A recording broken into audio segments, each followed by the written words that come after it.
Te invitamos a unirte a la comunidad de En Perspectiva. Podrás acceder a beneficios exclusivos, vivos para intercambiar con Emiliano, Romina e integrantes del equipo. Newsletters especiales. Bonificaciones en productos y servicios. Y sobre todo, estarás apoyando nuestro periodismo profesional e independiente. Te invitamos a unirte a la comunidad de En Perspectiva. Hace 19 años, en la mañana del martes 11 de septiembre de 2001, el grupo terrorista Al-Qaeda secuestró en forma coordinada 4 aviones comerciales en el espacio aéreo de Estados Unidos. Uno cayó en un campo, luego de que los pasajeros lograran retomar el control. Otro cayó en el Pentágono, el edificio del Ministerio de Defensa en el estado de Virginia. Su objetivo era Washington, D.C., la capital del país. Los otros 2 volaron hacia Manhattan, Nueva York, e impactaron contra las torres sur y norte del World Trade Center. La imagen de las icónicas torres gemelas humeantes primero, colapsando después, cambió el mundo. What happened? The roof. Something caved in. It collapsed. I need some water. I need water. Give me one. I'll bring it back in. Guys! I'm going to bring it to the command post. The fire department's command. This spot's been slow.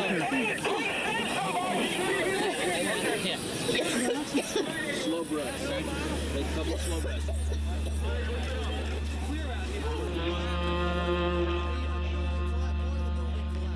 Un saldo de casi 3.000 muertos, unos 25.000 heridos y daños en infraestructura del entorno de los 10.000 millones de dólares convirtieron al atentado del 11 de septiembre de 2001 en el más mortífero de la historia.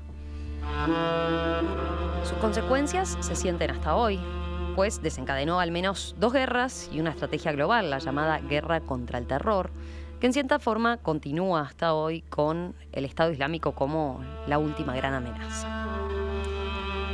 Pero desde que esa organización perdió influencia, cabe preguntarse, ¿está el terrorismo en declive? ¿Tuvo éxito entonces la tan criticada guerra contra el terror? Bueno, en esta fecha tan marcada por el fenómeno, les proponemos un acercamiento con Martín Natalevich, periodista, docente, analista internacional, máster en diplomacia y en relaciones internacionales, con especialización en terrorismo. Martín, ¿qué tal? Buen día, un gusto recibirte por acá. ¿Qué tal? Buenos días, muchísimas gracias, un gustazo estar con ustedes. Capaz que convendría aclarar, a ver, ¿qué entendemos como una cosa más general, bien, para entrar en tema, digamos, ¿qué entendemos por terrorismo como tal, no? Sí, es un excelente inicio, porque, a decir verdad, el terrorismo como concepto ha sido siempre un término en disputa. Lo ha sido históricamente y creo que la discusión se mantiene hasta el día de hoy. En realidad, nadie quiere ser identificado y nadie quiere ser reconocido como un terrorista. Nunca vas a escuchar a un terrorista que se diga de sí mismo que es un terrorista. Y eso es porque, lógicamente, el término terrorismo tiene una carga peyorativa muy importante, porque suele estar asociado con destrucción, obviamente, pero también por que está asociado con cuestiones como el fundamentalismo y el extremismo. Entonces, hubo una discusión que creo que es una discusión pasada, pero que en cierta manera se mantiene hasta el día de hoy, que surgió en los 60 y los 70, incluso por parte de algunos terroristas que no se reconocían como tal, que decían que ellos no eran terroristas, sino que eran freedom fighters, como se dice en inglés, ¿no? Combatientes por la libertad o luchadores por la libertad. Y ahí lo que ellos decían, en realidad, es que se veían a sí mismos como revolucionarios y decían que no eran terroristas, justificándolo específicamente en la naturaleza de la causa que los llevaba a cometer esos actos. Ellos decían, nosotros tenemos una causa justa, entonces no somos terroristas. Pero esa definición, de cierta manera, además de ser subjetiva y relativa, genera algunos problemas, porque quizás entre vos y yo, que vivimos en el mismo país, que culturalmente somos parecidos en el sentido de haber sido criados en un mismo lugar, en circunstancias similares. Incluso en ese sentido podríamos no ponernos de acuerdo sobre lo que es una causa justa, qué es pelear por una causa justa. Quizás porque partimos filosóficamente de lugares diferentes. Entonces, esa definición, decir que el terrorismo, digamos, no es tal, sino que son combatientes por la libertad, mirando la naturaleza de la causa, tiene algunos problemas. Y generó que durante muchísimos años a nivel internacional, la comunidad internacional no se pudiera poner de acuerdo respecto a qué era terrorismo. Y eso tenía implicancias muy particulares y muy directas, ¿no? Uno no puede combatir algo que no define, ¿no? Claro. ¿Cómo generas una política antiterrorista si no decís qué es el terrorismo y cómo lo vas a combatir, ¿no? Entonces, eso generó algunos problemas. Esa discusión, de cierta manera, luego se superó por personas, sobre todo en el ámbito académico, pero también a nivel de la realpolitik, que dijeron no hay que poner el foco en la naturaleza de la causa ni en sus perpetradores, sino en la naturaleza del acto.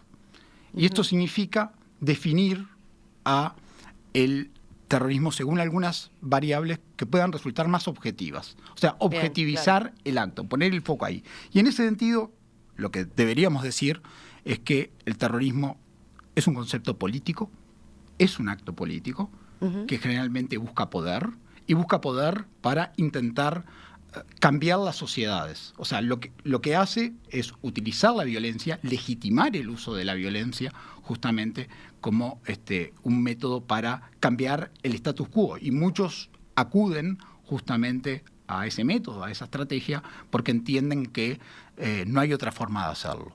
Y incorpora características muy particulares que lo diferencian de otro tipo de violencia política. Y es que no diferencia entre combatientes y no combatientes el terrorismo. Es decir, los blancos que pone el foco pueden ser civiles y pueden ser asimismo personas que sean combatientes, o sea que formen parte de las Fuerzas Armadas de alguno de esos países. Entonces, de cierta manera, nosotros podemos definir al terrorismo como cierto tipo de violencia política que no distingue entre combatientes y no combatientes y que utiliza el miedo como estrategia para generar efectos psicológicos de largo alcance en una sociedad en particular. Eso tenemos que tenerlo en cuenta, ¿no? Es más que las muertes en sí que causa en ese momento, ¿no? Es el miedo que busca. Efectivamente. Instaurar. Explotar una vulnerabilidad es pasar un mensaje. Y por eso también el terrorismo es un acto de comunicación y un acto de propaganda. Decían los anarquistas rusos, propaganda of the deeds, la propaganda de los hechos. Es mucho más fuerte, el mensaje llega de manera mucho más segura, creían ellos, mediante un acto que intentando persuadir a alguien acerca de una idea. Entonces, tenemos que conceptualizar al terrorismo en esos términos, ¿no? Es un acto político que utiliza el miedo, que explota las vulnerabilidades que hay, sobre todo en los sistemas democráticos, y que, de cierta manera, lo que busca es generar efectos de largo alcance para conseguir un objetivo, ¿no? Es decirle a las sociedades, ¿y cuál es el mensaje generalmente? Ustedes no están muy seguros, su gobierno no los puede proteger. Y eso es, obviamente, siempre con una agenda política. ¿Y desde cuándo como tal se plantea el término y se empieza a ver actos terroristas? Te pregunto porque hoy, por ejemplo, más temprano nos preguntaban desde la audiencia, bueno, 11 de septiembre, muerte de Salvador Allende, golpe de Estado en Chile, ¿lo integran en el tema terrorismo? Y bueno, es una discusión interesante. Yo decía antes que, de cierta manera, quienes perpetran el acto no distinguen entre combatientes y no combatientes, y eso es una de las definiciones, pero también podemos decir que el terrorismo puede ser llevado a cabo, puede ser ejecutado por actores estatales y no estatales. Por eso, cuando es ejecutado por actores estatales, estamos hablando de terrorismo de Estado, ¿no? Mirado en retrospectiva, hay algunos académicos que hablan de la existencia del terrorismo desde la Edad Media, hablando de determinadas tribus, sobre todo en Medio Oriente, una en particular que se hacían llamar los asesinos, justamente, que utilizaban algunos métodos o tácticas que hoy podríamos pensar que se vinculan con el terrorismo, que era infundir temor en sus víctimas, en sus oponentes, para generar una reacción en particular. Pero eso es mirado desde perspectiva histórica. Hay quienes dicen que el término en sí mismo surge durante la Revolución Francesa, pero si hablamos de terrorismo a nivel internacional, y estoy hablando de movimientos transnacionales, o sea, que no tenga que ver solo con la realidad de lo que pasa en un solo país, sino que sea una amenaza de carácter internacional, seguramente nos tengamos que ir hacia el siglo XIX con la contracultura anarquista y sobre todo con el aporte que hicieron los anarquistas rusos, ¿no? Que ahí hay algún académico que habla del primer movimiento terrorista de carácter global. Y después ahí tenemos 4 olas fundamentales, ¿no? Tenemos, luego de los anarquistas viene el terrorismo más de carácter anticolonialista, con un corte nacionalista, más de liberación nacional, ¿no? Durante la época de la descolonización, tiene que ver mucho con África, eso, evidentemente.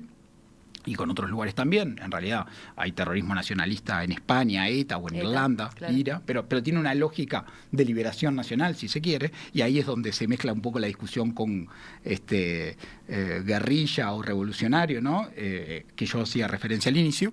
Y después viene un terrorismo más de carácter, en los 60 y 70, de carácter socialista, con los nuevos socialistas en realidad, con las Brigadas Rojas en Italia, en Alemania, y que también se traslada acá a América Latina. Es interesante porque el movimiento de liberación nacional Tupamaros, en casi todas partes del mundo, fuera del Uruguay, se estudia como un grupo terrorista. Y de hecho hay un uruguayo que ha hecho un excelente trabajo, Pablo Brum, Patria para Nadie, creo que el libro es producto de su trabajo de maestría de tesis en Georgetown, que encara el movimiento de liberación nacional Tupamaros desde esa lógica. Le pesa esa definición, le pesa acá a mucha gente, incluso a algún politólogo, pero bueno, es una discusión para dar. Pero esa es como la tercera ola de terrorismo a nivel internacional, y después llegamos a la última, la cuarta, la que de cierta manera inició el mundo en el que estamos hoy, que es la de carácter religioso, y la fecha que se ha encontrado, digamos, anecdótica para eso, es 1979 con la Revolución iraní.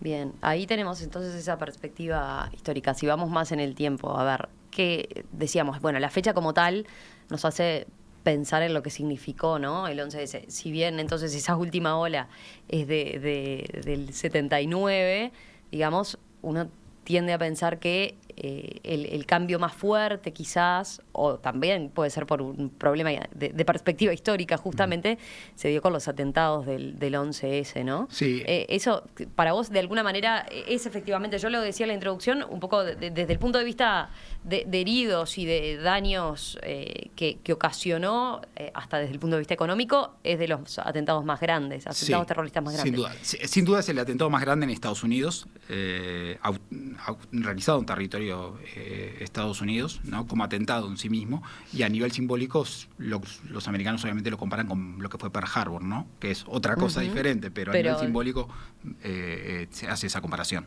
¿Y entendés que efectivamente el 11S como tal fue un punto de quiebre, digamos, en la historia? ¿Y qué destacarías de qué significó, ¿no? Perdemos esa perspectiva 19 años después de lo que discutimos en aquel momento, ¿no?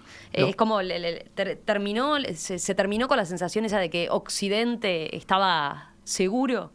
Sí, sin duda, lo fue. Fue un punto de quiebre hacia atrás y hacia adelante por varias razones, ¿no?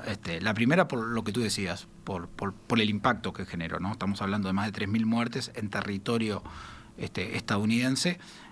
Si uno piensa, por ejemplo, el año pasado, según el Consorcio para el Estudio y la Respuesta al Terrorismo, START Consortium, con sede en Estados Unidos, contabilizó 15.000 muertos en todo el mundo, ¿no? Y un solo atentado, el 2001, alcanzó esa cifra. Pero en realidad fue mucho más que eso.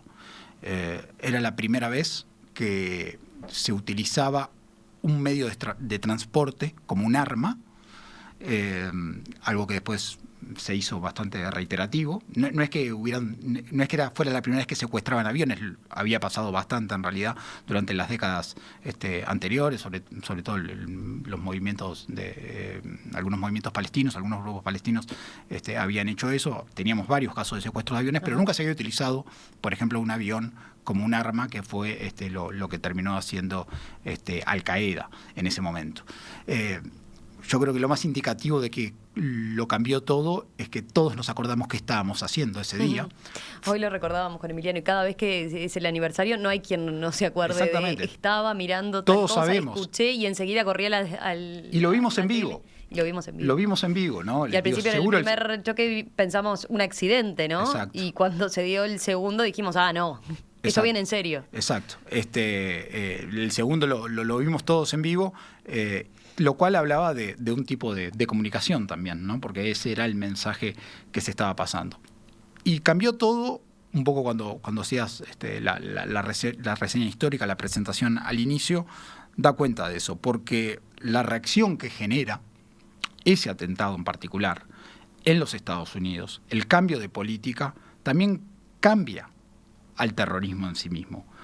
¿Por qué? Porque uno en realidad no puede dejar de ver el 11 de septiembre como un proceso interno de Al-Qaeda, ¿no? Que tiene que ver con cosas que venían pasando desde la década del 80. O sea, no se puede entender el 11 de septiembre sin entender la guerra de Afganistán, sin entender el rol de los mujahidins, sin entender ese grupo que Osama Bin Laden formó y que llegó a derrotar, entre comillas, porque bueno, es muy cuestionable que lo hayan hecho a los rusos en Afganistán, pero ellos lo vivieron como una victoria muy importante y lo vivieron como fue la primera yihad, ¿no? Un montón de gente de todo el Medio Oriente había viajado especialmente a Afganistán para unirse a los mujahidines y combatir contra una superpotencia en declive, pero una superpotencia al fin, que era Rusia. Y seguramente no fueron los mujahidines los que vencieron a Rusia, y en este sentido recomiendo ampliamente el libro de Looming Tower, la Torre Elevada, que aparte hay una serie de televisión en Amazon Prime sobre eso, que cuenta, que da una visión muy clara de esto y cómo llegamos al 11 de septiembre. Pero lo que había pasado después de esa primera yihad en Afganistán es que uno tiene que pensar las organizaciones terroristas como movimientos políticos vivos, que necesitan objetivos para seguir viviendo. Y luego de eso, en realidad, Osama Bin Laden y los suyos no querían combatir al enemigo lejano, no querían combatir a Estados Unidos. El primer objetivo era combatir al enemigo cercano, era sacar a todos los regímenes que ellos consideraban apóstatas y herejes en Medio Oriente, era sacar a Saddam Hussein de Irak, era sacar al gobierno egipcio, ¿no? Que ellos creían que no representaban realmente un espíritu islámico. Y bueno, en realidad en muchos de esos países no son democracias, entonces combatir al terrorismo en dictaduras o en regímenes autoritarios por lo menos es mucho más fácil.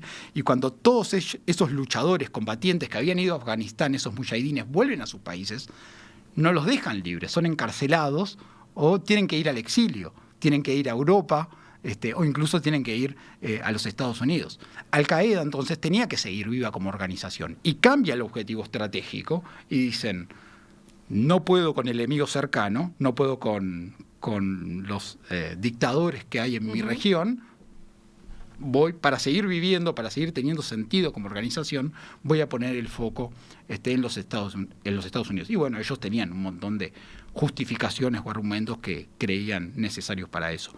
Pero luego de el 11 de septiembre, luego de el atentado a las Torres Gemelas, la reacción de los Estados Unidos genera que cambie el terrorismo para siempre. ¿Por qué? Porque lo que hacen es destruir básicamente el santuario de Al-Qaeda en Afganistán y en las zonas tribales de Pakistán.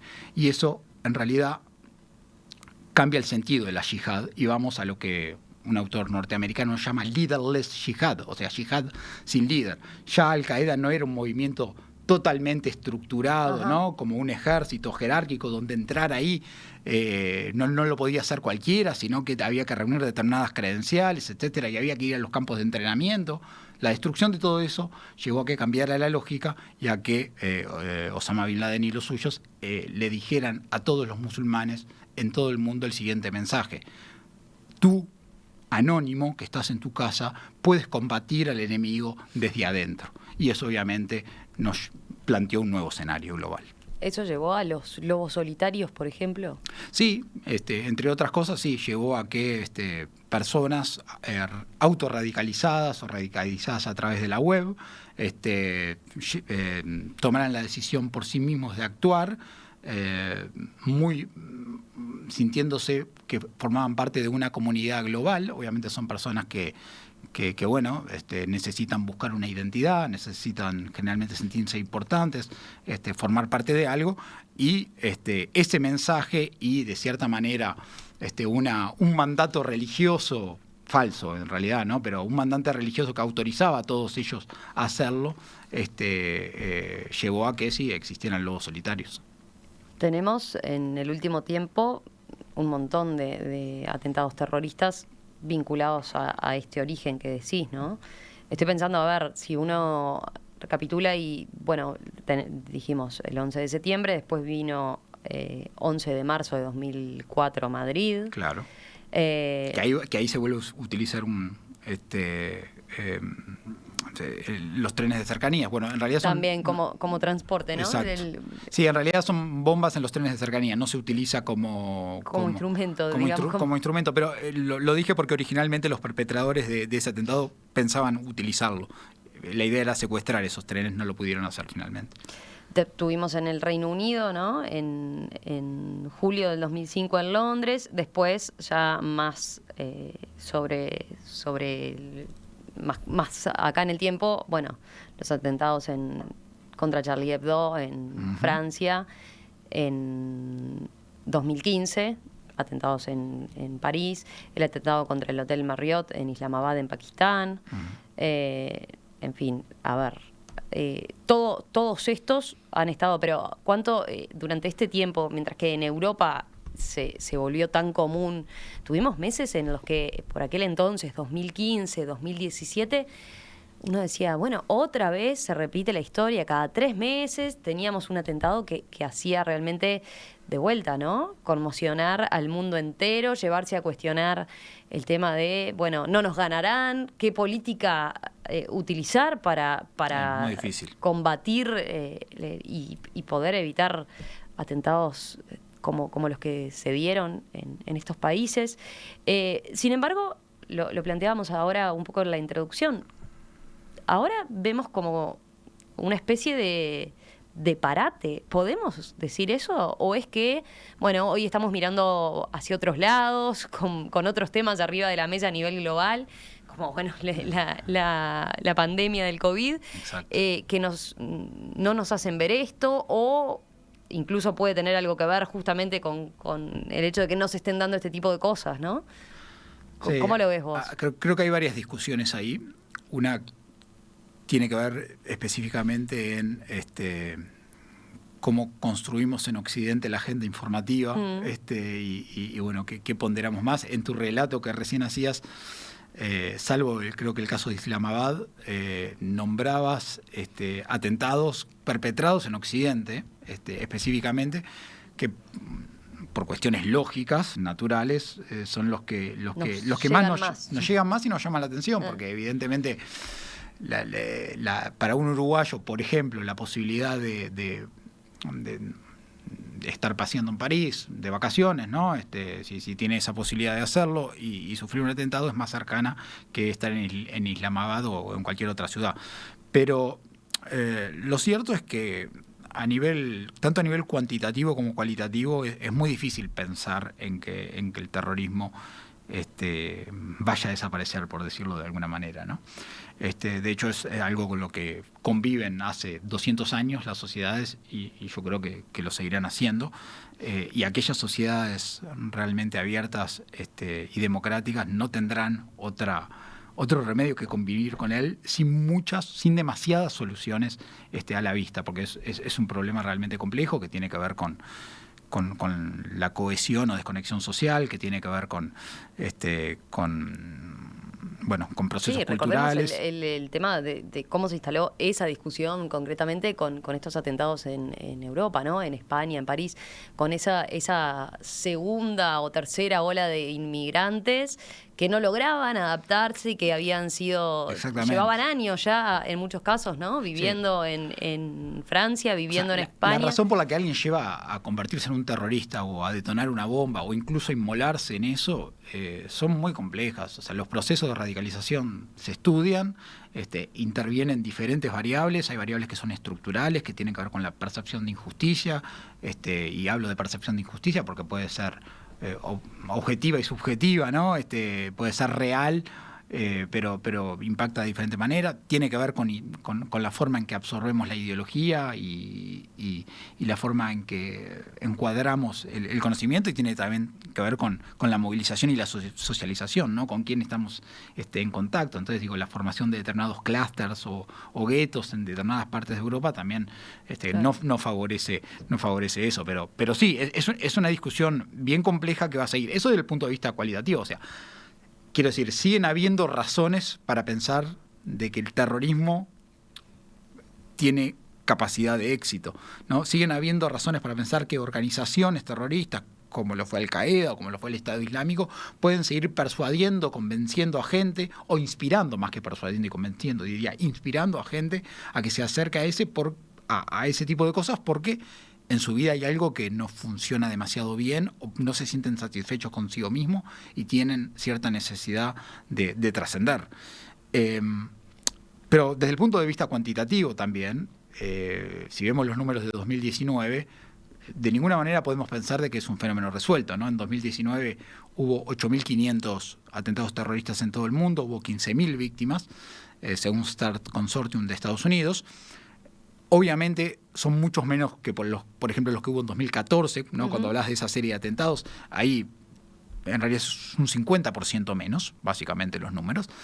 Pero yo creo que son cuestiones coyunturales, y que ahora estemos aquí en Occidente pensando, bueno, y en todo el mundo, pero pensando mucho en la pandemia, y que no hayamos escuchado de incidencias o acciones terroristas en Estados Unidos o en Europa ahora, no significa que en África o en Asia no esté pasando. El año pasado hablamos mucho de que se había logrado combatir al Estado Islámico, ¿no? La duda siempre será en qué deviene eso. Pues, es que ¿no? Es muy relativo. Esas pequeñas células que quedan o... Sí, es que en realidad es muy relativo. ¿Qué significa lograr combatir? O sea, ¿y cuál es la manera de combatir al terrorismo? Porque digamos que tú puedes ir a Siria o a Irak, utilizar las armas, matar a los líderes, pero eso no implica de que luego aparezcan nuevas personas y que agarren justamente ese hecho para generar un discurso de odio y de inspiración, y que muchos crean que legítimamente hay una guerra entre Occidente y Oriente, o entre el mundo cristiano y judío y el mundo musulmán, y se apeguen a ese discurso, digamos, para cometer estas cosas. Entonces, yo creo que en realidad no hay una bala mágica y no hay una varita mágica en este tema. Las experiencias han sido muy diversas en diferentes países, incluso de la Unión Europea, pero lo que hay que, cuando hablamos de desradicalización, tenemos que pensar en programas que justamente apunten a trabajar sobre el nivel social, ¿no? A trabajar justamente sobre aquellas causas de la radicalización que en definitiva son lo que termina haciendo que una persona tome la decisión de ponerse un chaleco o viajar a entrenarse para cometer atentados. Dado que decís que no es un fenómeno que podamos dar por terminado, ni mucho menos, en todo caso estar ahí un poco latente o adormecido, o no nos hace mirar ahora esta circunstancia tanto a lo que está pasando, pero ¿crees que puede convertirse en otra cosa? A ver, ¿puede mutar el terrorismo como tal? Te lo planteo a propósito de un mensaje que nos llegaba hoy temprano de María Luisa, que decía: el terrorismo se desplazó a los sistemas informáticos que mueven y paralizan el cotidiano vivir. Uh-huh. Puede ser que sea completamente diferente la forma de combatir, pero sin embargo generar... Sin duda. otro tipo de terrorismo por estos otros mecanismos? Sin duda. Y esto tiene que ver también con la forma en que conceptualizamos a las organizaciones terroristas. Pensar de que son 4 loquitos sueltos que se juntan a planear atentados, no solo es falso, sino que es un error bastante grande. O sea, las organizaciones terroristas son actores racionales, persiguen objetivos estratégicos y planean su actuación de la misma manera que todos nosotros podemos planificar, que es viendo el costo-beneficio y pensando en cuáles son las alternativas que mejor nos pueden llevar a lograr nuestro objetivo. Y quizás también justamente esta percepción de silencio respecto a este tema en Estados Unidos, o que no hubiera, no quiero entrar en un estudio de causalidad de por qué no hubo atentados en Estados Unidos terroristas en el último tiempo o en Europa, porque sería bastante complejo. Además, siempre hay agentes de seguridad trabajando para que no nos enteremos de esas cosas, y es cuando ellos tienen éxito. Pero lo que venía diciendo justamente es que son agentes racionales, trabajan con estrategia, aunque en realidad el terrorismo suele fallar en sus objetivos, no lo suele cumplir casi nunca, lo cual es bastante paradójico, porque en general la población no acepta ese mensaje ni ese método, o puede estar de acuerdo con el mensaje o con la causa, pero difícilmente acepta el método. Pero en esa racionalidad, en ese pensamiento estratégico, también el terrorismo va mutando, va cambiando.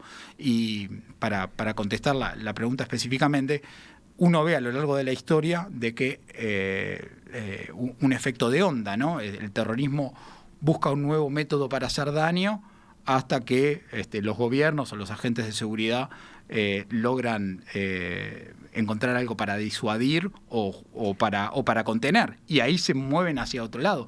Sin ir más lejos, hubo grupos terroristas que intentaron hacerse con armamento nuclear, por ejemplo, ¿no? Yo te iba a preguntar eso. A ver, me vi en la página de Interpol hace un rato el bioterrorismo, el llamado bioterrorismo, como el bioterrorismo consiste en la liberación intencionada de virus, bacterias, toxinas u otros patógenos con el fin de causar enfermedades a personas, animales o plantas, o de provocar su muerte. Exactamente. Digo, un gran temor. Tenemos que pensar en que eso es lo que se puede venir, va a ser la forma, va a ser el... No es que es lo que se pueda venir, pero... Digo, porque ya habrá quien está atando una cosa con la otra, ¿no? La situación que estamos viviendo con la pandemia, con el bioterrorismo. No, digo, no ya es aparecerán. No es que es lo que se pueda venir, pero evidentemente los terroristas también, o las organizaciones terroristas, tienen que estar, con el estado del arte en la punta, ¿no? Justamente para lograr sus objetivos. Y bueno, uno de los grandes temores que había con el Estado Islámico en Siria, justamente, y en Irak, con las grandes porciones de territorio que controlaba, era que en algún momento los gobiernos de esos dos países cayeran y no pudieran, y fueran el Estado Islámico o las personas que actuaban en su nombre las que se hicieran con armamento de carácter biológico o de otro tipo. Entonces sí, ha sido una amenaza, y creo que es una amenaza importante. Sí, y ahí me acuerdo también el componente comunicacional, ¿no? De cómo se señalaba un cambio en ese sentido como también una herramienta más potente de eso que decimos también, ¿no? El acto en sí, pero además esos videos que hacía el Estado Islámico, donde vaya si quería infundir el terror, ¿no? Decapitando personas. Pero eran producciones. Eran producciones pensadas, muy pensadas, ¿no? Sí, ¿no? desde el punto de vista comunicacional, para tener un efecto, para mostrar poder, y muchas veces el mensaje ni siquiera era hacia las víctimas, quiero decir, hacia el blanco.